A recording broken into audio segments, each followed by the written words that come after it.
मेरे यार की शादी है हमको बुलाती है दुनिया दुनिया लोला है आसमान भी पासी में है তেওঁলোকৰ নাক কাণ কাটি পেলাই খাব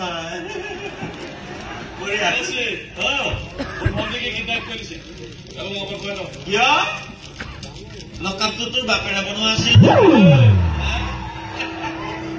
মই এখন কইনাক বিয়া পাতিছে নিজৰ মৰ্জিত তাত গৈ আইনে কিয় নাক ধৰিবলৈ যাবহে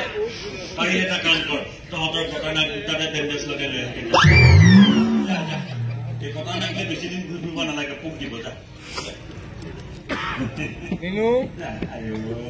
মৰম লগা ল'ৰা দেই কথা কোৱাৰ লগে লগে কেনেকে নাক বেণ্ডেজ কৰিব লাগিব এইহে আজিৰ দিনৰ সংস্কাৰী ল'ৰা আপুনি কি কৰে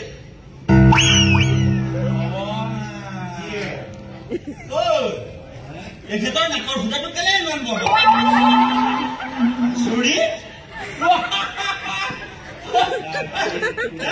কিবা সেই মাইকৰ হৰণ নহ'ল লাগিব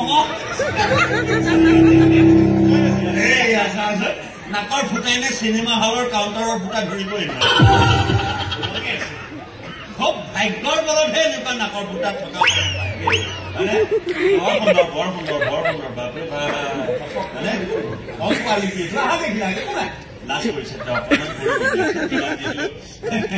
হেৰি নহয় আপুনি বাৰু এই কথা এটা ঘৰত সুধিবচোন আপুনি সৰু থাকোতে মানে কেঁচুৱা থাকোতে ভৰিৰ বুঢ়া নৈটো কেনেবাকে নাকৰ ফুটা সোমাই কৈছিল নহয় নহলে ইমান বহল হবলগীয়া কথা নাথাকে নাৰ্ছৰে সুবিধা হব নাৰ্ছে নাকৰ ফুটাৰ ভিতৰত গোটেই হাতটো সোমাই বেণ্ডেজ কৰিব আৰে ইমান সোপা ৰৈ থাকিলে কেলে তহঁতে বজাই নাথাক কেলে আৰু এটা কথা তোমাক দেখি মনত পৰিব তুমি ঘপককে দেউতা ওচৰলৈ গুচি নাহিবা বৰ খঙাল মানুহ ফটকে কেলিব ভিতৰত সোমাই গ'ল পিছত ইমান বগা ছোৱালী কোলা খেকুৰ হৈহে ওলাই